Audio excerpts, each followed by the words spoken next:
Paper third आज आपण बघणार आहोत. पेपर थर्ड मधला पहिला धडा वीज मापके. पूर्वज्ञानानुसार 7वी ते 8वी मध्ये तुम्ही विद्युत चुंबकत्व, फॅराडेचे विद्युत चुंबकीय प्रवर्तनाचे नियम आणि विद्युत प्रात्यक्षिकाची मूलभूत माहिती विद्यार्थ्यांना असणे आवश्यक आहे. तेव्हा ती मिळालेली नाही, ती आत्ता मिळेल. वीज मापकाची ओळख. वीज मापक म्हणजे current, voltage, resistance, frequency, power इत्यादी मोजण्यासाठी जी मापके वापरतात त्यांना विद्युत किंवा वीज मापके असे म्हणतात. कोणत्याही वस्तूची अथवा राशीची अचूकता तपासण्यासाठी त्याचे मोजमापन ज्याच्या सहाय्याने करतात त्या उपकरणास इन्स्ट्रुमेंट असं म्हणतात. योग्य वेळेसाठी मनगटावरील घड्याळ तसेच अंतर मोजण्यासाठी मोजपट्टी ही उपकरणांची उदाहरणे आहेत. याशिवाय डिजिटल वॉच, वजन मोजण्याचे यंत्र तसेच रक्तदाब मापन यंत्र इत्यादीचा समावेश आपण इन्स्ट्रुमेंट म्हणून करू शकतो. याप्रमाणे विद्युत दाब, प्रवाह, शक्ती, विद्युत ऊर्जा इत्यादी राशी मोजण्यासाठी वापरण्यात येणाऱ्या मापकांना वीज मापके असे म्हणतात, कारण त्याच्या साहाय्याने विजेशी संबंधित ज्या राशी आहेत त्याचं मापन केलं जातं. Voltmeter, ammeter, wattmeter, energy meter, frequency meter इत्यादी मापकाची उदाहरणे आहेत. वीज मापकाचे प्रकार बघा. एक म्हणजे इंडिकेटिंग इन्स्ट्रुमेंट, दर्शी मापके. 2 इंटिग्रेटिंग इन्स्ट्रुमेंट म्हणजे संकलन मापके. 3 रेकॉर्डिंग इन्स्ट्रुमेंट, अभिलेखी मापके. रेकॉर्डिंग पहिलं बघा. इंडिकेटिंग म्हणजे विशिष्ट क्षणाला विद्युत राशीचे मापन दर्शवणाऱ्या मापकांना इंडिकेटिंग इन्स्ट्रुमेंट असे म्हणतात. म्हणजे आपण जेव्हा एखादं ॲमीटर करंट मोजण्यासाठी आपण विद्युत राशी किंवा सर्किटमध्ये जोडतो तेव्हा चालू केल्याबरोबर त्या ॲमीटरने 2 एम्पियर 3 एम्पियर असं जर रीडिंग दाखवलं, त्या क्षणाला जे मापन असेल ते मापन दर्शवण्यासाठी जे उपकरण वापरलं जातं त्याला इंडिकेटिंग, जस्ट इंडिकेट, दर्शवण्यासाठी फक्त ते इन्स्ट्रुमेंट असे वापरले जातात. या क्षणाला आपण मापकाकडे बघून ती किंमत ही मापक दर्शवते. यासाठी मापकाच्या तबकडीवरील काट्याची हालचाल आपल्याला संबंधित विद्युत राशीचे मापन दर्शवते. म्हणजे प्रवाह दर्शवणारे ॲमीटर, विद्युत दाब दर्शवणारे व्होल्टमीटर, फ्रिक्वेन्सी किंवा वारंवारता मोजणारे फ्रिक्वेन्सी मीटर असे अनेक प्रकारचे मीटर त्या क्षणाला जे मापक दाखवतात किंवा मापन दाखवतात तर ते सर्व इन्स्ट्रुमेंट आहे. त्यांना इंडिकेटिंग इन्स्ट्रुमेंट असे म्हणतात. 2 इंटिग्रेटिंग इन्स्ट्रुमेंट, विशिष्ट वेळेसाठी विद्युत राशीचे मापन या वीज मापकाद्वारे दर्शवले जाते. विशिष्ट वेळेसाठी म्हणजे मीटर, आपल्या घरातले जे मीटर आहे म्हणजेच विशिष्ट वेळेमध्ये खर्च होणाऱ्या विद्युत ऊर्जेची गोळाबेरीज एनर्जी मीटरद्वारे दर्शवले जाते. एनर्जी म्हणजे ऊर्जा. आपल्या घरामध्ये जे आपण वीज वापरतो ते एनर्जी मीटरद्वारे आपण मापन करतो. परंतु या मापकाद्वारे खर्च होणाऱ्या ऊर्जेची विशिष्ट वेळेतील दर दर्शवला जात नाही, फक्त राशीची गोळाबेरीज दर्शवली जाते. उदाहरणार्थ ॲम्पियर आवर मीटर किंवा किलो वॅट आवर मीटर ही उदाहरणे आहेत. त्यानंतर रेकॉर्डिंग इन्स्ट्रुमेंट, या मापकाद्वारे विद्युत राशीचे मूल्य विशिष्ट वेळेमध्ये नोंदवले जाते. आलेख कागदावर विशिष्ट वेळेसाठी राशीची किंमत नोंदीच्या स्वरूपात वीज मापकामध्ये दिलेल्या विशिष्ट पेनच्या सहाय्याने केली जाते. रेकॉर्डिंग इन्स्ट्रुमेंटचा वापर साधारणतः व्यवहारात होत नाही. याचा वापर पॉवर स्टेशन, सबस्टेशनमध्ये करतात. म्हणजे जे इंडिकेटिंग आणि रेकॉर्डिंग या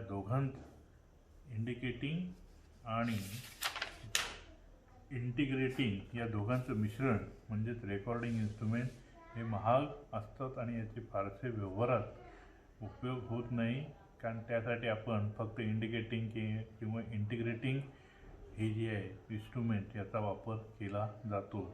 आता त्याची रचना बघा की मीटरची रचना आतमध्ये काय काय असतं. मीटरमध्ये एक डिफ्लेक्टिंग प्रेरणा असते, सिस्टीम असते, कंट्रोलिंग असते आणि त्यावर कंट्रोल करण्यासाठी स्प्रिंग कंट्रोल, ग्रॅव्हिटी कंट्रोल आणि तिसरं म्हणजे डॅम्पिंग प्रेरणा.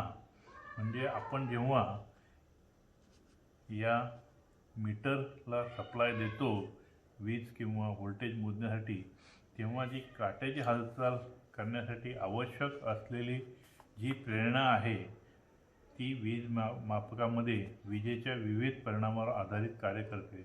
म्हणजे ज्या प्रमाणात आपण करंट मापन करण्यासाठी त्या सर्किटमध्ये आपण वाहून नेतो किंवा पाठवतो, त्या प्रमाणात याची डिफ्लेक्टिंग म्हणजे हालचाल करण्यासाठी 0 पासून ते मॅक्झिमम हालचाल करण्यासाठी जी प्रेरणा किंवा बल लागते त्याला ती सिस्टीम काय म्हणतात, डिफ्लेक्टिंग प्रेरणा असं म्हणतात. प्रेरणा म्हणजे एक प्रकारचं बल किंवा फोर्स. प्रेरणा वीज मापकामध्ये विजेच्या विविध परिणामावर म्हणजे तुम्ही किती पाठवता त्या प्रमाणात त्याची प्रेरणा येते. जसं आपण 2 व्हीलर आपण चालवतो, आपण पायाने किक मारतो म्हणजे काय देतो, त्याला डिफ्लेक्टिंग प्रेरणा आपण त्याला पोचवतो त्या मोटरला आणि त्यामुळे ती चालू होते.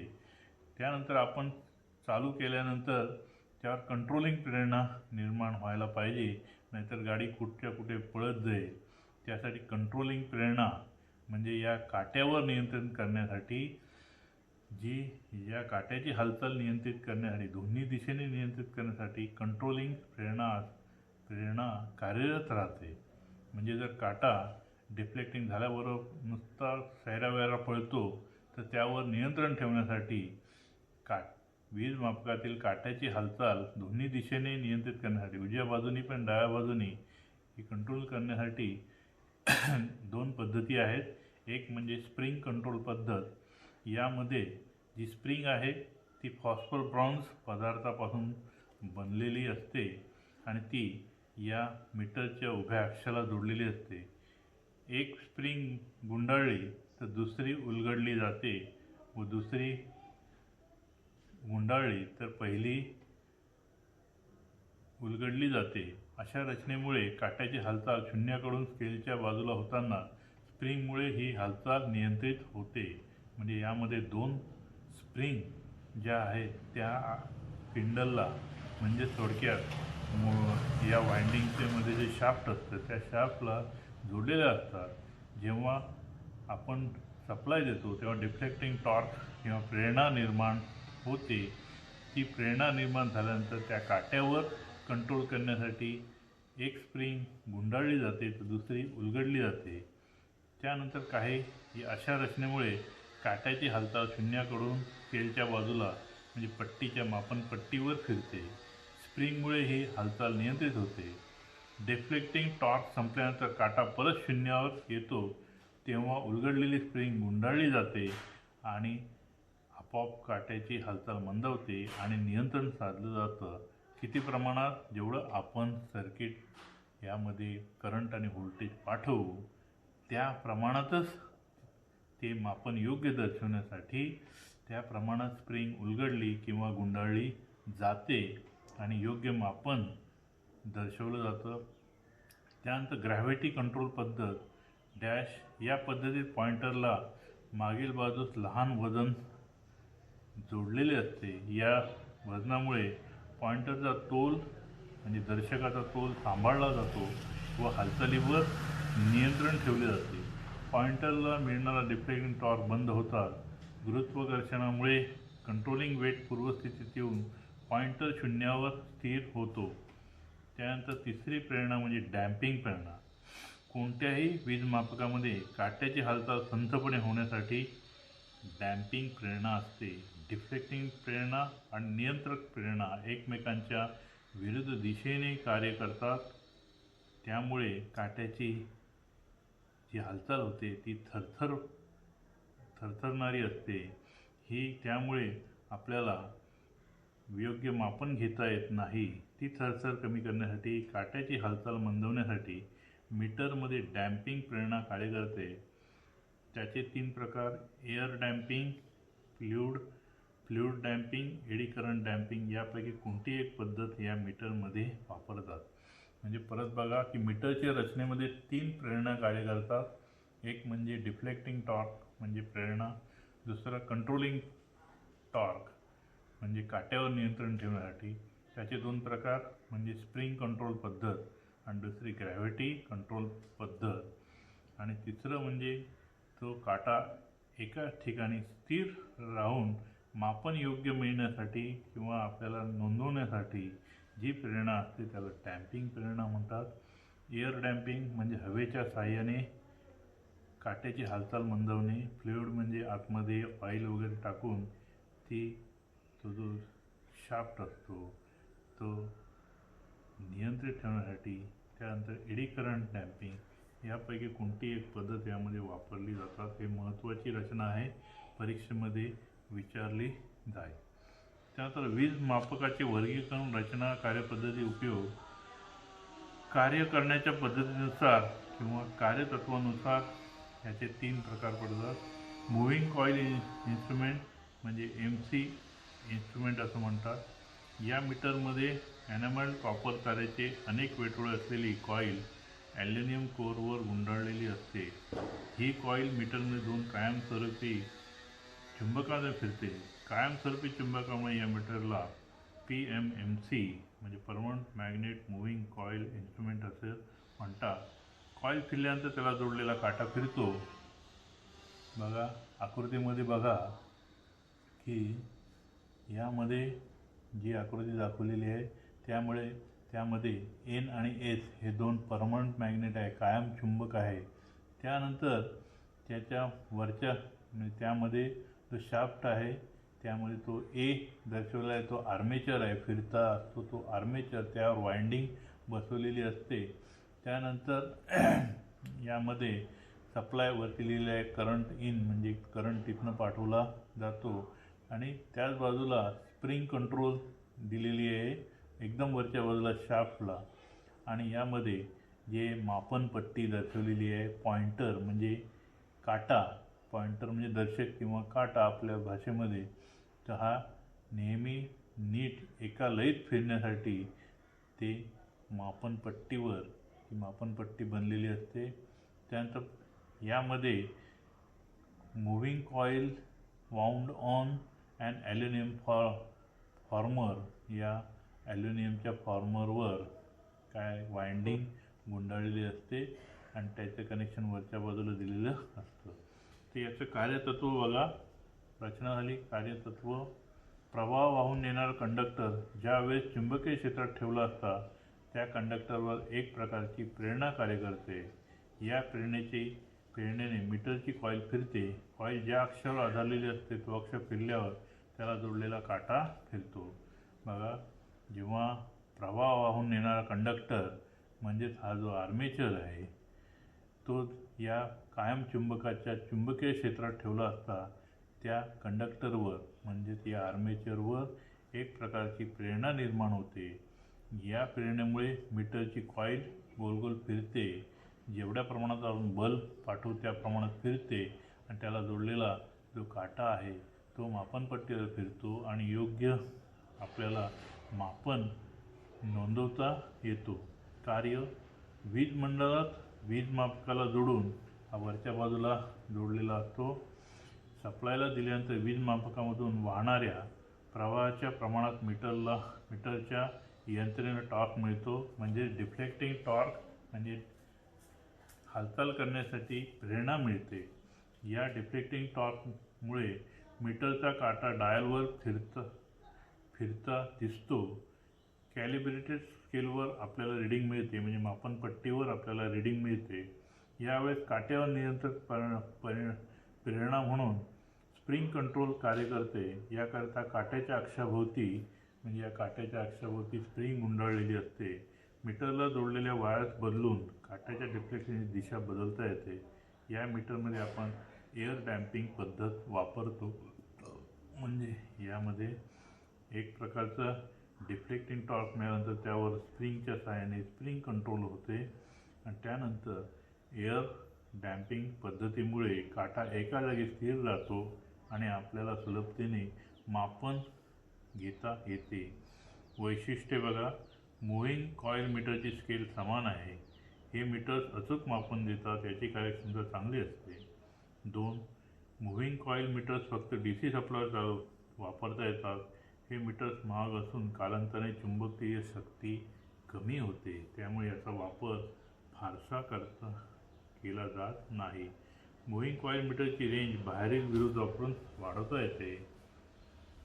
एक मीटरच्या कॉईलच्या समांतर बाह्य विरोध जोडून ॲमीटर म्हणून उच्च प्रवाहासाठी मीटर वापरता येते. अशा वेळेस मीटर कमी क्षमता असले तरी चालते, कारण प्रवाहाचा फार मोठा भाग बाह्य विरोधातून वाहतो. अशा बाह्य विरोधाला शंट रेजिस्टन्स असे म्हणतात. कॉईलच्या सिरीजमध्ये उच्च मूल्याचा बाह्य विरोध जोडल्यास व्होल्टमीटर म्हणून या मीटरची रेंज वाढवता येते.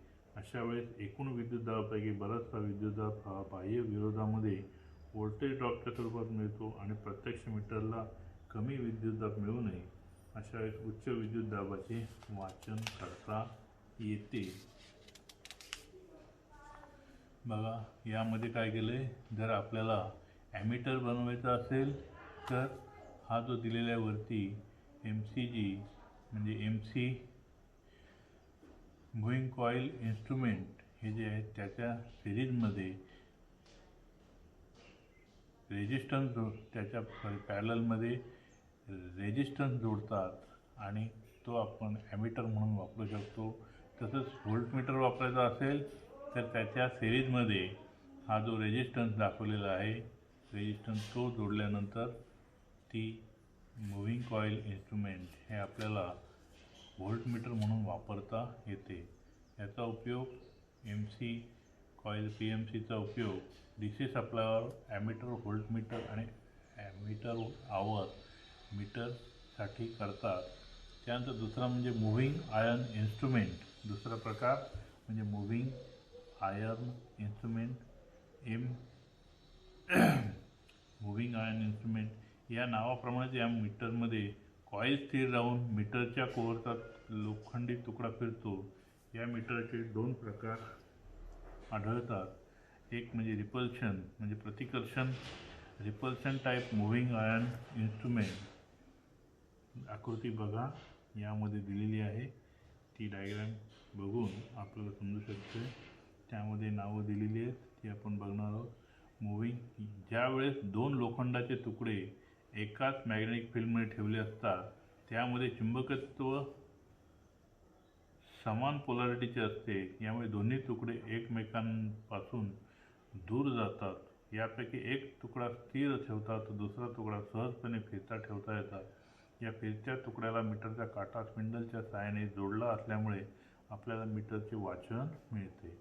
बघा, यामध्ये M म्हणजे फिरणारा हा तुकडा आहे आणि जो वरच्या बाजूला आहे तो एक स्थिर तुकडा आहे. त्या दोन तुकड्या जो हलता तुकडा आहे त्यामध्ये त्याला काटा जोडलेला आहे. हा जो काटा म्हणजे दर्शक जोडलेला आहे आणि याला एअर डॅम्पिंग सिस्टीम यामध्ये वापरलेली आहे. ही जी एअर डॅम्पिंग सिस्टीम आहे ती वापरलेली आहे. या काट्याला या जो दर्शक काटा आहे तो हा जो तुकडा आहे तो दुसरा जो तुकडा असतो त्याला सहज फिरता असतो त्याला जोडलेला असतो आणि त्यामुळे जेव्हा याला सप्लाय दिला जातो तेव्हा हा जो स्थिर काटा आहे त्याच्या विरुद्ध दिशेने जो आहे तो दुसरा तुकडा आहे तो सहज फिरता ठेवता येतो. कार्य मीटरच्या कॉईलला सप्लाय मिळाल्यावर कॉईलचे चुंबकत्व तयार होते.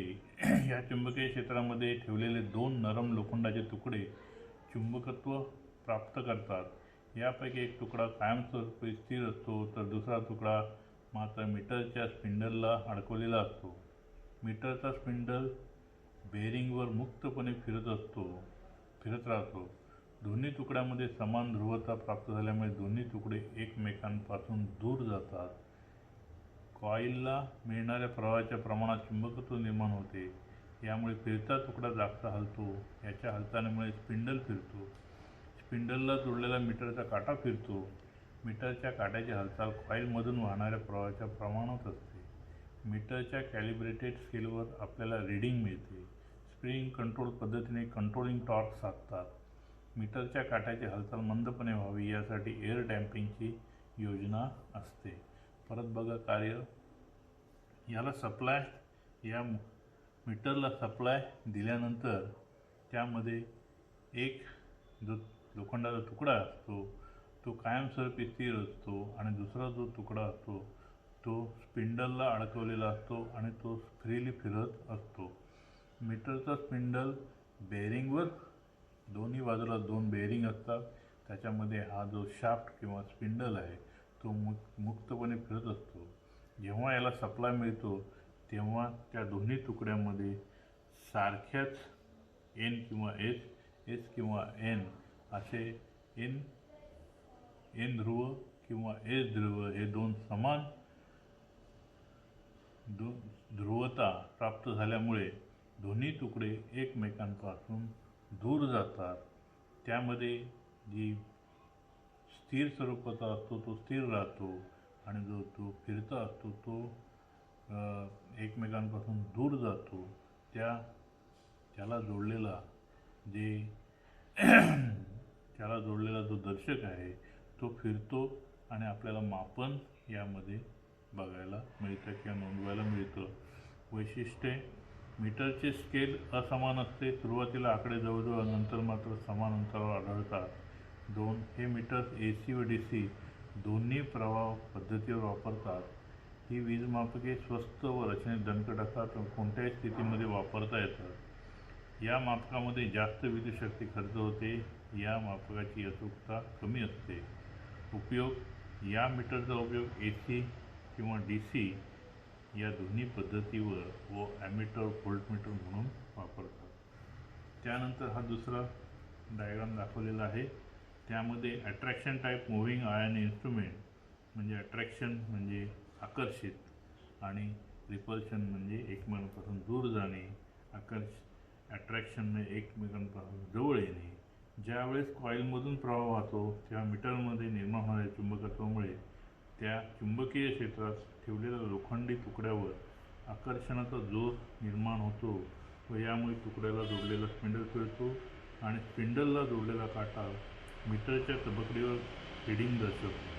स्पिंडलला जोडलेला नरम लोखंडी तुकड्याचा आकार विशिष्टपणे असल्याने आपल्याला मीटरच्या समान स्केलवर वाचन मिळते. चुंबकीय क्षेत्र व प्रवाह यामुळे एकाच दिशेने टॉर्क मिळाल्याने काट्याचे डिफ्लेक्शन साधता येते. याकरता ही मापके AC आणि DC दोन्ही प्रवाह पद्धतीवर कार्य करता येतात. मीटरमध्ये कंट्रोलिंग टॉर्क म्हणून ग्रॅव्हिटी कंट्रोलचा वापर करतात. डॅम्पिंग टॉर्क मात्र एअर डॅम्पिंग पद्धतीनेच साधतात.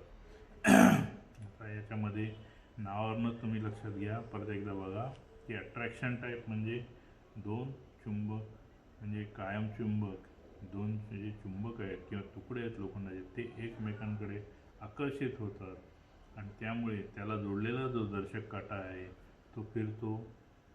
यामध्ये बघा हा मधल्या बाजूचा आहे तो फिरणारा तुकडा आहे आणि हा जो भाग दाखवलेला आहे तो फिक्स एका स्थिर आहे. हा जो मधला जो मुव्हिंग आयर्न आहे त्याच्या खालच्या बाजूला बेअरिंग असते आणि वरच्या बाजूला बेअरिंग असते. त्यानंतर जो मधला जो शाफ्ट असतो त्याला स्पिंडल म्हणतात. त्या स्पिंडलला ग्रॅव्हिटी कंट्रोल यामध्ये दिले असते. म्हणजे हा जो भाग दिसतो तो म्हणजे वजन असते दोन्ही बाजूला. जेव्हा काटा फिरतो तेव्हा त्यावर कंट्रोल राहण्यासाठी या वजनाचा वापर केला जातो. याचा जो मापनपट्टी आहे ती असमान आहे. म्हणजे पहिल्या काही 10, 15, 20पर्यंत समान तुम्हाला यामध्ये आकडे दिसतील आणि त्यानंतर मग पहिले असमान दिसतील व नंतर समान दिसतील. त्यामुळे याला असमान मापनपट्टी असं म्हणतात. यामध्ये जेव्हा याला सप्लाय दिला जातो तेव्हा मुव्हिंग आयर्न आणि हा जो फिक्स आयर्न आहे तो एकमेकांच्या जवळ येतात. जवळ आल्यामुळे मुव्हिंग आयर्नवर दाब निर्माण होतो किंवा चुंबकत्व निर्माण होतं आणि त्याला जोडलेला जो स्पिंडल आहे तो फिरायला लागतो आणि त्याला जोडलेला जो काटा आहे तो काटा फिरून आपल्याला स्थिर मापन मिळते. यामध्ये डॅम्पिंग टॉर्क एअर डॅम्पिंग पद्धतीनेच केला जातो. म्हणजे यामध्ये दाखवल्याप्रमाणे जसं डाव्या बाजूला जी आकृती आहे रिपल्शन त्याबद्दल हा जो मधला जो अक्ष असतो तो पुढे मागे होतो कारण तो या काट्याच्या या सेंटरला जोडलेला आहे, त्यामुळे तो सुद्धा फिरतो. मग हळूहळू हा जो काटा आहे तो वर खाली होतो आणि मग काटा स्थिर होतो. बघा परत यामध्ये moving iron instrument attraction type. बघा दुसरी डायग्राम दिलेली आहे. बघा यामध्ये एअर डॅम्पिंग सिस्टीम आहे. हा जो भाग आहे तो हा कुठे जोडलेला आहे, या बरोबर मध्ये जोडलेला आहे, काट्याला जोडलेला आहे. त्या खालच्या बाजूनी W2 एक वेट आहे, उजव्या बाजूनी डाव्या बाजूला W1 एक दुसरं वेट आहे. जेव्हा आणि हा जी कॉईल आहे कॉईल आणि मुव्हिंग सॉफ्ट अँड पीस, हा जो पीस दाखवला आहे तो आहे. या दोनमध्ये चुंबकत्व निर्माण होतं, तेव्हा ते एकमेकांपासून जवळ येतात. त्याला जवळ आल्यामुळे हा जो फिरणारा तुकडा असतो त्याला जोडलेला हा जो दर्शक आहे तो फिरतो, तो करंट दर्शवतो.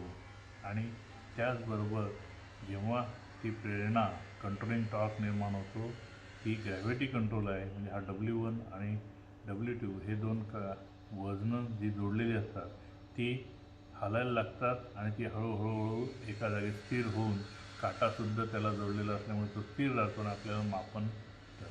त्याचवेळी याला जोडलेला जी एअर डॅम्पिंग आहे, जर त्या काट्याची जी थरथर आहे ती काय कमी करून आपल्याला योग्य मापन दर्शवता येतं. तिसरं म्हणजे electro dynamometer type instrument dash. Electric डायनामाच्या कार्यतत्वावर ही वीज मापके कार्य करतात. यासाठी परमनंट मॅग्नेट मुव्हिंग कॉईल रचनेप्रमाणे याची रचना असते. फरक इतका की यामध्ये परमनंट मॅग्नेटऐवजी इलेक्ट्रोमॅग्नेट्स वापरलेले असतात. परमनंट मॅग्नेट म्हणजे ज्याच्यामध्ये चुंबकत्व कायम स्वरूपात राहतं, आणि इलेक्ट्रोमॅग्नेट्स म्हणजेच जेव्हा आपण याच्यामध्ये सप्लाय येतो किंवा करंट पाठवतो तेव्हाच त्यामध्ये चुंबकत्व निर्माण होतो. त्यालाच काय म्हणतात, इलेक्ट्रोमॅग्नेट्स असं म्हणतात. म्हणजे पाहिजे त्यावेळी आपण त्यामध्ये चुंबकत्व निर्माण करू शकतो आणि पाहिजे त्यावेळी आपण त्यातलं चुंबकत्व नष्ट करू शकतो. त्याला इलेक्ट्रोमॅग्नेट्स असं म्हणतात. मीटरला सप्लाय जोडल्यानंतर इलेक्ट्रोमॅग्नेटिक कॉईल चुंबकीय क्षेत्र तयार करतात. या क्षेत्रातील स्पिंडलवर जोडलेल्या कॉईलवर प्रेरणा निर्माण होते. यामुळे कॉईल फिरू लागून त्यासोबतचा स्पिंडल व त्याला जोडलेला काटा मीटरच्या डायलवर रीडिंग दर्शवतो. कंट्रोलिंग टॉर्क स्प्रिंग कंट्रोल पद्धतीने व डॅम्पिंग टॉर्क हा एडी करण पद्धतीने साधला जातो. वरच्या याच्यामध्ये याची जी वैशिष्ट्य आहे बघा, हे खालच्या बाजूला एक डायग्राम दिलेली आहे, ती म्हणजे इलेक्ट्रो डायनोमीटर टाईप इन्स्ट्रुमेंट. यामध्ये बघा की ही जी एम आहे म्हणजे ती फिरती कॉईल आहे आणि ही जी एफ आणि एफ आहे ती फिक्स कॉईल आहे, बरोबर. तर या मीटरमध्ये दिलेल्या दोन्ही कॉईलमुळे याचा उपयोग वॅट मीटर म्हणून केला जातो. या कॉईलचा पहिला गट विद्युत दाबासाठी आणि दुसरा गट विद्युत प्रवाहासाठी वापरतात. म्हणजे ही जी आहे ती करंटसाठी मुव्हिंग आहे आणि ही जी आहे ती व्होल्टेजसाठी आहे. त्यानंतर कंट्रोल स्प्रिंग कंट्रोलसाठी वापरली जाते आणि त्यामुळे याचा उपयोग वॅट मीटर म्हणून आपल्या याच्यामध्ये म्हणजे विद्युत शक्ती मोजण्यासाठी या इलेक्ट्रो डायनोमीटर टाईप इन्स्ट्रुमेंटचा वापर केला जातो. त्यानंतर दुसरा पद्धत म्हणजे ॲनालॉग व डिजिटल वीज मापके. ॲनालॉग म्हणजे ज्याच्यामध्ये दर्शक वापरून आपल्याला मापन बघायला लागतं, पण डिजिटलमध्ये डायरेक्ट मापन येतं, म्हणजे आकड्यांच्या स्वरूपात हे मापन येतं. हाच जो फरक आहे. म्हणजे आपल्याला बघायला लागत नाही की 30.3 आहे की 40.2 आहे, तो काटा स्थिर राहील तेव्हा आपण त्याला करू शकतो. डिजिटलमध्ये डायरेक्ट यामध्ये आपल्याला रीडिंग मिळते. डिजिटल व्होल्टमीटर, डिजिटल ॲमीटर म्हणजे डायरेक्ट आपल्याला ॲमीटर दिसतो, व्होल्टमीटर दिसतो.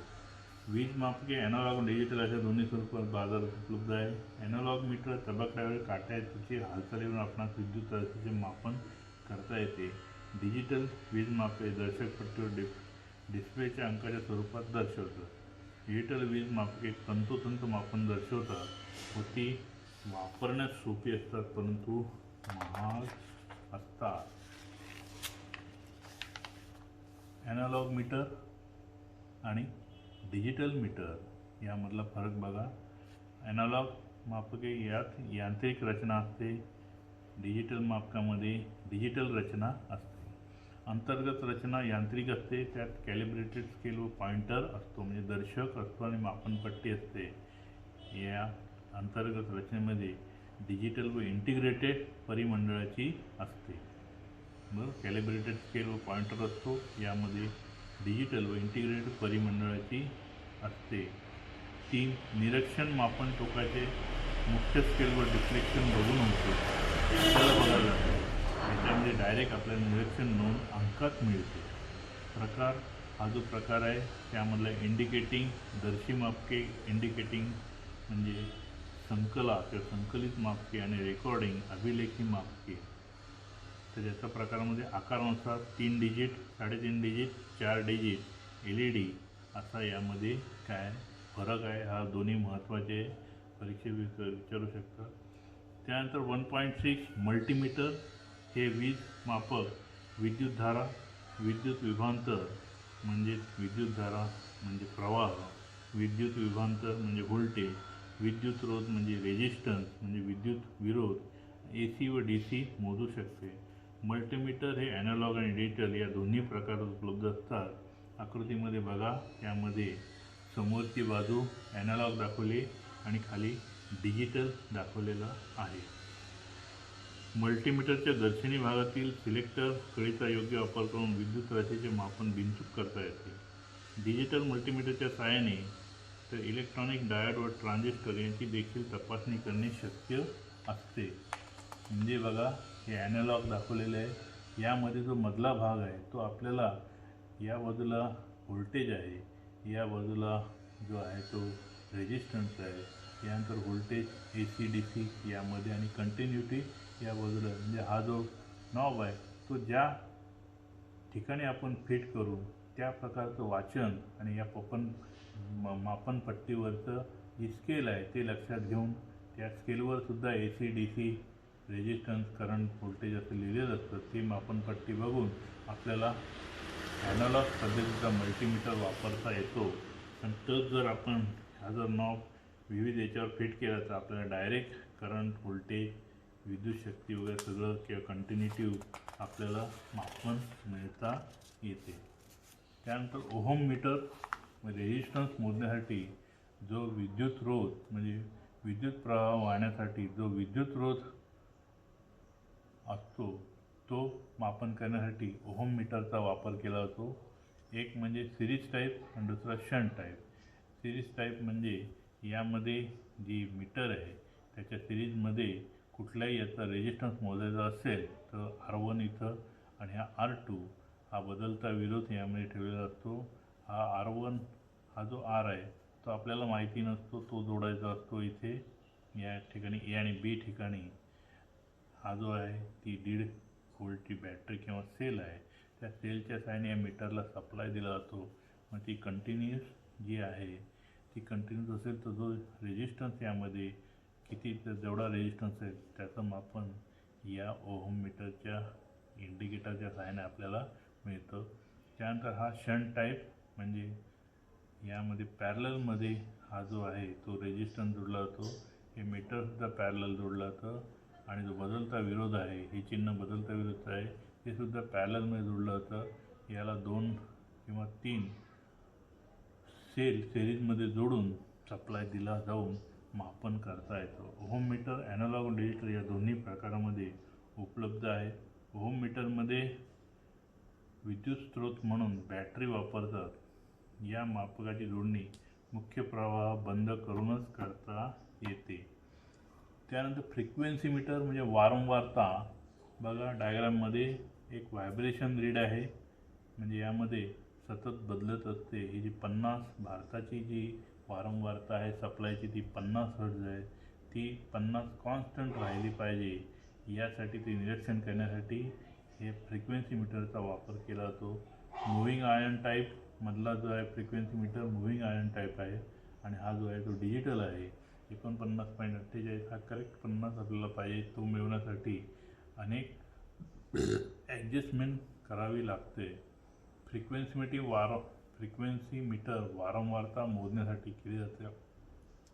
ही मापके नेहमी प्रवाहाच्या समांतर जोडावी लागतात. टॉंग टेस्टर, जे टॉंग टेस्टर आहे बघा, विद्युत मंडळाचा प्रवाह खंडित न करता व कुठलीही जोडणी न करता विद्युत प्रवाह मोजता येतो. आपल्याला ज्या सर्किटचा विद्युत प्रवाह मोजायचा असेल ते विद्युत, ही जी बघा डायग्राममध्ये, यामध्ये इथे खटका असतो. या खटक्यामध्ये ज्या तारेमधला प्रवाह मोजायचा असेल ती जी तार आहे ती या खटक्यामध्ये आतमध्ये घ्यायची आणि त्यानंतर सप्लाय द्यायचा. तरी या बाजूला हे जे आपल्याला दर्शवतो डिजिटल स्वरूपात, आपल्याला करंट बंद न करता किंवा सप्लाय ऑफ न करता आपल्याला तारेमधला प्रवाह मोजण्यासाठी या टॉंग टेस्टरचा वापर केला जातो. त्याला क्लिप ऑन मीटर असेही म्हणतात. विद्युत मंडळाचा प्रवाह खंडित न करता व कुठलीही जोडणी न करता विद्युत प्रवाह या टॉंग टेस्टरच्या सहाय्याने मोजता येतो. टॉंग टेस्टर विद्युत प्रवाह वाहिनीत फक्त बाहेरून क्लिप काढावी लागते. ही जी क्लिप आहे ती फक्त प्रेस करायची की हा जो जबडा आहे तो काय होतो, ओपन होतो आणि त्यामध्ये ज्या तारेमधला प्रवाह मोजायचा असतो तो आतमध्ये टाकून आपण ती काय करू शकतो, त्यामधला करंट हा मोजू शकतो. त्यासाठी जोडणी वगैरे काही करावी लागत नाही. म्हणून AC विद्युत प्रवाह मोजण्यासाठी याचा वापर केला जातो, फक्त AC. विद्युत ऊर्जा kWh किलोवॅट आवरमध्ये मोजण्यासाठी एनर्जी मीटरचा वापर केला जातो. ही वीजमापक इंडक्शन प्रकारचे असून यात विद्युत कॉईल व व्होल्टेज कॉईल अनुक्रमे एकसर व समांतर जोडलेली असते. डॅम्पिंग प्रेरणा एडी करंट इफेक्टच्या सहाय्याने ॲल्युमिनियमची चकती C आकाराच्या चुंबकात फिरत असते. ॲनालॉग डायग्राममध्ये बघा, आपल्या घरात जे एनर्जी मीटर वापरले जाते त्याची ही डायग्राम अंतर्गत. यामध्ये बघा सप्लाय दिला जातो, सिंगल फेज AC सप्लाय जो आपल्या MACBमधनं मिळतो. त्याचा जो फेज आहे तो या करंट, हा जो L आहे, लाईट आहे, तो जो आहे तो करंट कॉईलमध्ये जोडला जातो. करंट कॉईल ही दुसरी सिरीजमध्ये जोडून त्याचा दुसरा भाग हा न्यूट्रलला दिला जातो. न्यूट्रल ही दुसऱ्या बाजूने वरच्या बाजूला प्रेशर जी कॉईल आहे त्याला जोडली जाते. ती कॉईल बाहेर पडून हा L ठिकाणी म्हणजे करंट कॉईलला इथं आपल्याला इथं जोडणी मिळते. त्यानंतर हा जो भाग आहे, हा जो ब्रेकिंग मॅग्नेट, याला म्हणजे ही जी ॲल्युमिनियमची चकती आहे ही दिसते, त्यावर कंट्रोल करण्यासाठी ब्रेकिंग मॅग्नेटचा वापर केला जातो. त्यानंतर यामध्ये एक यामध्ये बेरिंग दोन्ही बाजूंनी बसवलेला असतात. स्पिंडलला हा जो कॉपर बँड आहे, या बँडच्या सहाय्याने इथे या ठिकाणी म्हणजे हा जो भाग आहे तो जो शंट मॅग्नेट आहे, याला शंट मॅग्नेट म्हणतात कारण त्या पॅरललमध्ये जोडले असतात. आणि हा जो आपल्याला मॅग्नेट दिसतो किंवा चुंबक दिसतो त्याला सिरीज मॅग्नेट असं म्हणतात. सिरीज मॅग्नेटमधून करंट वाहिल्यानंतर या शंट मॅग्नेटमध्ये चुंबकीय रेषा निर्माण होऊन या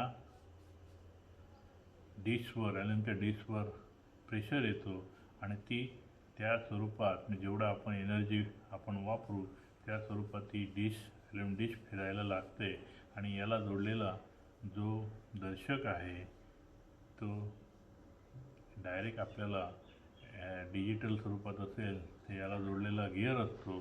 त्या गिअर फिरता ठेवून आपल्याला डायरेक्ट डिजिटल मीटर म्हणून आपल्याला डिजिटल रीडिंग आपल्याला बघायला मिळते. यामध्ये बघा समोरच्या बाजूने आपल्या घरामधला जो मीटर आहे त्याची समोरची रचना दिलेली आहे. घरगुती उद्योग क्षेत्रात अनुक्रमे सिंगल फेज व 3 फेज एनर्जी मीटरचा वापर केला जातो. ही वीजमापके ॲनालॉग आणि डिजिटल स्वरूपात असतात. सिंगल फेज घरी आपण वापरतो. सिंगल फेज म्हणजे फेज आणि न्यूट्रल, आणि 3 फेज म्हणजे तिन्ही फेज असलेले RYB म्हणजे रेड, येलो आणि ब्ल्यू रंगाच्या तुम्ही कधी रस्त्यावरचा जो DP असतो त्याला जोडलेले असतात. त्याचा जर रंग बदलला तर तो 3 फेज असतो. ॲनालॉगचा बघा कसं आहे, या डाव्या बाजूला डायग्राममध्ये दाखवल्याप्रमाणे आणि उजव्या बाजूला डिजिटल आहे. त्यानंतर टेकोमीटर गतिमान यंत्राची गती मोजण्यासाठी या मापकाचा उपयोग होतो. फिरणाऱ्या शाफ्टला हे मीटर बाहेरून स्पर्शपर्यंत जोडल्यास गती मोजता येते. समजा आपल्याला पंख्याची गती मोजायची असेल आणि आपल्याकडे ॲनालॉग किंवा डिजिटल टेकोमीटर असेल तर त्याचा जी पातं आहे ती पातं काढायचं आणि त्याच्या शाफ्टला हा जो भाग आहे तो टेकवायचा की आपोआप आपल्याला त्या मोटरचा फिरण्याचा वेग किंवा पंख्याच्या फिरण्याचा वेग किंवा मोटरच्या शाफ्टला जर जोडलं तर मोटरचा फिरण्याचा वेग आपल्याला या टेकोमीटरच्या किंवा गतिमापकाच्या साहाय्याने आपल्याला त्या मोटरची गती मोजता येते. या बाजूला ॲनालॉग मीटर डिजिटल आहे, हे ॲनालॉग आहे. बघा त्याची रचना अंडाकृती आहे. वरच्या बाजूला स्टॉपर असतो आणि चालू बंद करण्यासाठी. त्यानंतर हा जो भाग आहे तो धरण्यासाठी असतो. नंतर अर्थरोध टेस्टर म्हणजे अर्थिंग टेस्टर याला म्हणतात. विद्युत मंडळात अर्थिंगचे महत्त्व असते. अर्थिंगचा विद्युत रोध मातीच्या रोधावर अवलंबून असतो. मातीचा रोध मोजण्यासाठी अर्थ रेजिस्टन्सचा वापर केला जातो. कसा केला जातो बघा की यामध्ये 3 हे जे रेड, येलो आणि ग्रीन हे जे आहेत म्हणजे या अर्थ जो टेस्टर आहे त्याचे 3 कनेक्शन बाहेर पडतात.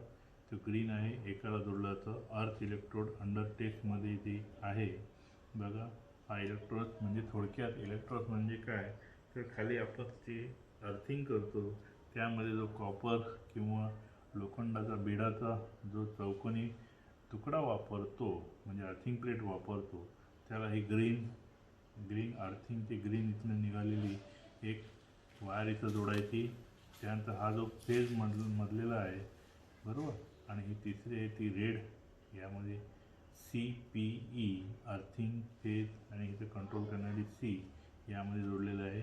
आता हा जो खिळा आहे किंवा जो लोखंडी भाग आहे तो 5 ते 10 मीटर याच्यापेक्षा लांब असायला पाहिजे आणि तिथून परत हा दुसरा आहे 5 ते 10 मीटर लांब ठेवून यामध्ये 3 कनेक्शन केलं जातं आणि सप्लाय दिला जातो. जे रिडिंग येते त्याला अर्थ रिडिंग असं म्हणतात. वीज मापकाची जोडणी ॲमीटर म्हणून वीज मापक जे आहे ते ॲक्च्युली ॲमीटर म्हणजेच काय तर गॅल्व्हनोमीटर हे सूक्ष्मदर्शी यंत्र असतं. त्याला सिरीजमध्ये की ॲमीटरची जोडणी कशी करतात तर लोड हा सिरीजमध्ये जोडला जातो. बघा हा जो भाग आहे तो ॲमीटर जोडलेला आहे, तो लोडच्या सिरीजमध्ये जोडला जातो, एकसरमध्ये जोडला जातो. ॲमीटर विद्युत प्रवाह मापनासाठी ॲमीटर नेहमी एकसर जोडणीत जोडले जाते. एकसर म्हणजे बघा डायग्राममध्ये बघा तोरणाची जशी आपण लाईट जोडतो तसं एकसरमध्ये जोडली जाते. DC विद्युत प्रवाहासाठी DC ॲमीटर जोडताना विशेष काळजी घ्यावी लागते. ॲमीटरचे निगेटिव्ह टोक व पॉझिटिव्ह टोक सप्लायला योग्य पद्धतीने जोडावे. AC विद्युत राशी मापन करताना मात्र पॉझिटिव्ह निगेटिव्हची टोके नसतात. व्होल्टमीटर बघा, व्होल्टमीटर पॅरललमध्ये जोडलेलं आहे म्हणजे हा जो लोड आहे आणि व्होल्टमीटर एकमेकांच्या पॅरलल आहे म्हणजे त्याला फेज आणि न्यूट्रल हे दोन्ही या लोड आणि व्होल्टमीटरला मिळतात म्हणून ते पॅरललमध्ये किंवा समांतर आहे. व्होल्टमीटर सप्लायची नेहमी पॅरलल जोडणीत जोडतात. जेव्हा DC विद्युत दाबाचे मापन करायचे असते तेव्हा DC व्होल्टमीटरचे पॉझिटिव्ह टोक दाबाच्या पॉझिटिव्ह टोकाला व निगेटिव्ह टोक विद्युत दाबाच्या निगेटिव्ह टोकाला जोडतात. AC विद्युत दाबाचे मापन करताना AC व्होल्टमीटरची टोके कोणत्याही टोकाला जोडले तरी चालतात. त्यानंतर बघा वॅटमीटर. हा जो वॅटमीटर आहे त्यामध्ये 2 कॉईल असतात, एक करंट कॉईल आणि एक प्रेशर कॉईल. ही जी प्रेशर कॉईल आहे ती कमी जाडीची आणि जादा वेळ घेतलेली असते आणि करंट कॉईल ही जाडी असते आणि कमी वेळ घेतलेली असते. वॅटमीटरमध्ये 2 कॉईल असतात, एक करंट कॉईल आणि पोटेन्शियल कॉईल म्हणजेच व्होल्टेज कॉईल. आदाप्रव करंट कॉईल लोडच्या सिरीजमध्ये जोडतात. करंट कॉईल ही बघा ही लोडच्या सिरीजमध्ये जोडलेली आहे आणि जी प्रेशर कॉईल आहे ती लोडच्या पॅरललमध्ये जोडलेली असते. मेगरच्या साहाय्याने वायरिंग, इलेक्ट्रिक मशीन, विद्युत उपकरणे इत्यादीचे इन्सुलेशन रेजिस्टन्स मोजण्यासाठी मेगरचा वापर करतात. त्याला इन्सुलेशन टेस्टरही असे म्हणतात. याच्या साहाय्याने ओपन सर्किट, शॉर्ट सर्किट, अर्थ फॉल्टची तपासणी करता येते. मेगरमध्ये दोन महत्त्वाचे भाग असतात, जनरेटिंग भाग आणि दुसरा इन्सुलेशन रेजिस्ट्रेशन करणारा मापन करणारा भाग. जनरेटिंग भागामध्ये हाताने फिरवणारे जनरेटर असते. मेगरमध्ये 500 व्होल्ट इतके व्होल्टेज निर्माण होऊ शकते, त्यामुळे हे वापरताना काळजीपूर्वक वापरायला पाहिजे. मेगरचे हे हँडल आहे ते 140 ते 160 RPM वेगाने फिरवले जाते. हे व्होल्टेज इन्सुलेशन रेजिस्टन्सच्या मापनासाठी वायरिंग किंवा विद्युत उपकरणात वापरतात. यामध्ये ई आणि एल असे दोन टर्मिनल असतात. ज्या वायरिंग किंवा उपकरणाची इन्सुलेशन टेस्ट घ्यायची असेल तेथील वायर जोडून मेगर हँडलने फिरवले असता मेगरच्या डायलवर काटा फिरून आपल्याला 0 किंवा इन्फिनिटी रीडिंग मिळते. रीडिंगच्या स्थितीनुसार 0 किंवा इन्फिनिटी प्रमाणे अनुक्रमे कंटिन्युटी आणि इन्सुलेशन रेजिस्टन्सचे वाचन मिळते. आधुनिक इन्सुलेशन टेस्टरमध्ये हँडल आढळत नाही, याऐवजी बॅटरीची रचना आढळते आणि अशा प्रकारच्या मेगरमध्ये अत्याधुनिक डिजिटल डिस्प्लेच्या स्वरूपात प्रत्यक्ष इन्सुलेशन रेजिस्टन्सची रीडिंग आपल्याला मिळते. अशा तऱ्हेने ह्या वीज मापके हा धडा इथे संपलेला आहे. नीट वाचा, बघा आणि शंका असेल तर मला विचारा.